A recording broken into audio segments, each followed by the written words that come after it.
Hello everybody, and today, my name's Lynn, and today I'm going to do a book talk on A Daughter of Smoke and Bone by Lani Taylor. And I have been meaning to do this book talk for so long, but I haven't because, yeah, excuses. I feel guilty. So today I'm going to be pre-recording a bunch of videos, so yeah, I'm really excited. That's why I'm really jumpy and ecstatic, that's why. So anywho, this is a high fantasy novel. So this is the first book of the trilogy, and I'm already on the second book because that's how long it's taken me to film this video. But this is a trilogy. So the first book of a fantasy series, if it's a trilogy, a 6-book series like Mortal Instruments, whatever. The first book is always a lot of world building, and you have to get through that because I know so many people who read first books of fantasy series and stop because it's a lot of world building and it's boring. And I understand that, but you have to push through. Come on. But the thing is, with Daughter of Smoke and Bone, I absolutely loved the world building in this book. It was so interesting. It wasn't like City of Bones, for example. I liked the world building there. I thought it was interesting, but it bored me. It wasn't until the end of City of Bones that I really got into it. I was into this book since the beginning. I was like, whoa, what does that even mean? I don't get that. I don't get that. And then I kept reading, and I was like, oh my god, that makes so much sense. The way Lani entwines everything together in the story is so beautiful. The writing in this book is magnificent. It's exquisite. It's amazing. It's just amazing. I basically went into this book knowing nothing, and I think personally it's best if you do that. So you want to know how I went into this book? The synopsis on the back. Let me read it to you. Who is the daughter of Smoke and Bone? Yeah, that's why I went to this book. I'm not kidding. This is like a review right here. This is the synopsis. There's nothing on the inside here. This is reviews. Yeah, and then you turn the first page. I got the title page, another title page, dedications. Oh, first technical page. Once upon a time, an angel and a devil fell in love. It did not end well. If that doesn't suck you in, I don't know. That sucked me in. I love this book. This book was amazing. So, I would recommend just going, borrowing, getting this book, and reading it without knowing nothing because that makes it way better. But, I would recommend, if you have not read this book, leave now. Unless you want a synopsis. I wouldn't recommend a synopsis, but if you want a synopsis, then I guess I'll give you a synopsis. But be smart. If you want to be smart, don't have a synopsis. But if you want a synopsis, sure, I'll give it to you. Alright, the synopsis.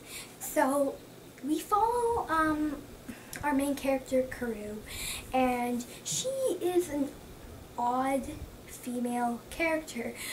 All her friends, everyone around her doesn't really know anything about her, and even her best friend, she doesn't know anything about her, and Karu doesn't really know anything about herself, really. She doesn't know where she comes from originally, neither do her friends know that, so she can't go ask anyone, and she doesn't really have family, so she can't go to her family. It's like, hey, where did I come from? She can't do that because it's like she just was dropped on the earth from nowhere. That's what it seems like. And she goes home every day, and she lives with these spliced up creatures called the Chimera. And Chimera, as I said, are spliced up creatures, half lady, half snake, half bear, half lion, stuff like that. Pretty weird stuff. And she lives with them, and she doesn't know it, but there is a war between the Chimera and the angels. Now, you wouldn't really say there's a good side and a bad side to this war, but once you read the book, you'll figure everything out. And she has noticed Brimstone, who is like the father in her household, sends her on errands to get teeth for him. And she questions him, but he never answers her, so she's like, whatever, right? So one day she's getting teeth for him, and she has to go through this portal so she can go to different areas of the world. It's all crazy magical stuff. So she goes into the portal and she gets teeth for him, but then she's stopped by an angel named Akiva, who's our second main character. We get some stuff from his perspective sometimes, but he's our second main character, and he stops her, alright? And that's where stuff gets crazy. Right there. I'm not gonna say anything else. This is such a hard book to like make a synopsis out of. But that's it, because I'm not telling you anything more, because if I'm telling you more, you're gonna get spoiled. And I don't want you to get spoiled, because this book is so good, guys. Oh my god. So, bye non-spoilery people. Bye. Bye. Leave. Leave. I'm not giving you any more synopsis. That's it. Bye. Bye. Bye. So you read the book. I just can't. Who thought? Am I just stupid, or who? Did you guys think Karu was magical? I didn't know, okay? I was thinking the whole time, this was my theory, the whole time Magical was still alive and she's going to come back and find Akiva, and there's going to be a whole love triangle between Karu, Akiva, and Magical. You have no idea how upset I got when when Akiva kept mentioning Magical and we got to those Magical chapters. I literally thought she wasn't dead. It was a conspiracy somehow, and she wasn't dead, and she's going to come back and find Akiva, and it's going to be this love triangle, and I didn't want a love triangle. I was just so upset. But no, Magical was Karu, and yeah, I didn't know. I know this is totally like at the end of the book, and I haven't discussed anything in the middle of the book, but you know, yeah, I didn't know until, I kind of spoiled myself. I flipped to the end of the book, and I was seeing if there would be a love triangle, because I wouldn't read this. I would get so upset if there was a love triangle. I'm not kidding.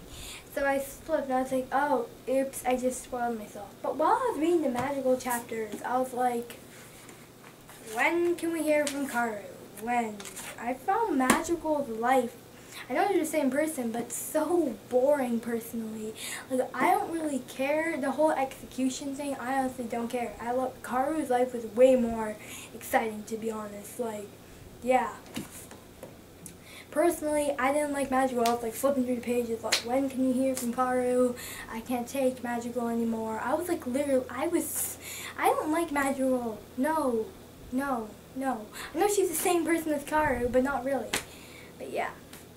And I thought what Brimstone did to save Karu, not save her, but after she died and he resurrected her, he brought her as a baby, and that's the only reason he took baby teeth. This book left so many clues, and I'm so stupid. I didn't piece anything together. I just kept reading. I could have, but I didn't. So stupid me.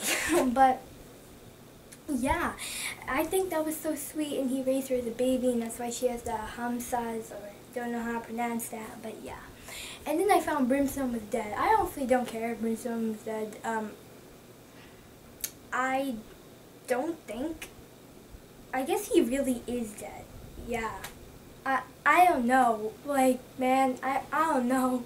So, but I guess he really is dead, but with the car who dumped him, I know that I would have forgave Akiva. Maybe I'm just in denial because I personally love Akiva. I think he's an awesome character, but I would have forgiven him. He didn't know. Oh, okay, he did know, but he thought Magical was dead. Okay, he was grieving, sort of, after years of grieving. Anywho, I would have forgave him. I'd be like, okay, I may have been mad for a couple of days because he did technically kill my family, but yeah, I wouldn't have left him. That was annoying at the end. The ending was annoying. The ending was annoying. She's like, oh, I left Kiva, and now I'm with Razgul. Razgul freaks me out, man. Razgul freaks me out. I wouldn't have trusted that guy. Good thing, like, yeah, I wouldn't have trusted that guy. Just saying. Just saying. And Susanna, I felt so bad for her because she's a good friend if you think about it, because Karu really didn't tell her anything. And Susanna's smart. Susanna's smart, you know. She probably knows that Karu was lying to her the whole time. Like, seriously.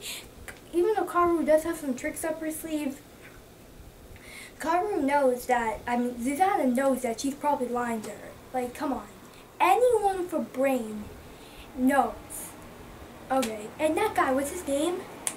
Oh, I forgot it. Kaz, her boyfriend, her ex-boyfriend.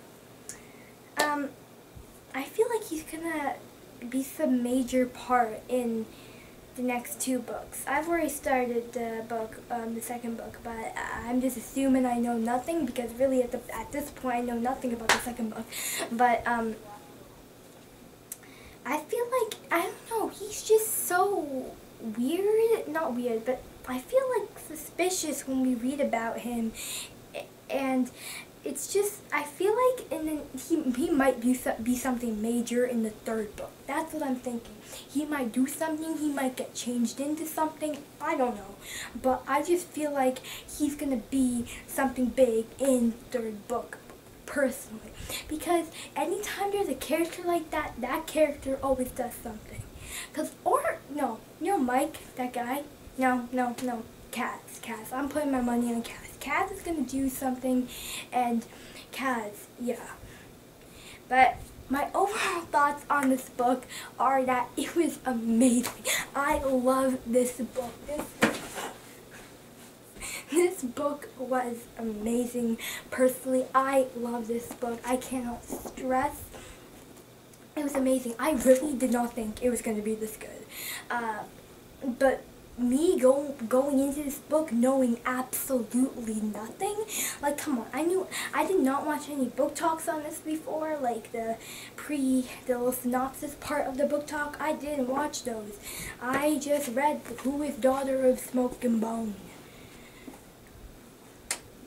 Yeah. But I'm so happy I read this book. I cannot wait to see. I will definitely do book talks on the other 2 books. So I am so excited to finish this series. It's amazing. Like, I rate it. If I had to rate it, I could go on Goodreads and rate it, but I haven't been on Goodreads in a long time.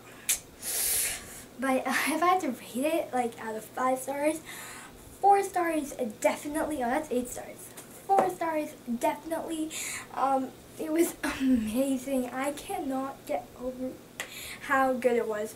Like, grade-wise, an A. Because, you know, there's A+, but nothing gets an A+ if it's not the Infernal Devices. Just saying. But A, definitely amazing. I loved all the points where you had to get into the world. I found the world building amazing. I cannot stress. I've never been so entangled into a book that was almost all world building. Like, ugh, I love this book. And the cover, oh my god, the cover. I'm getting the hardcover of this because Day the Blood and Starlight, it's a hardcover and it's not matching, so I'm going to give this copy to my friend. I hope she reads it. Yeah, good thing I didn't annotate this book. So yeah, I hope you guys enjoyed this video. Thank you all so much for watching, and I'll see you all in another video soon. Bye!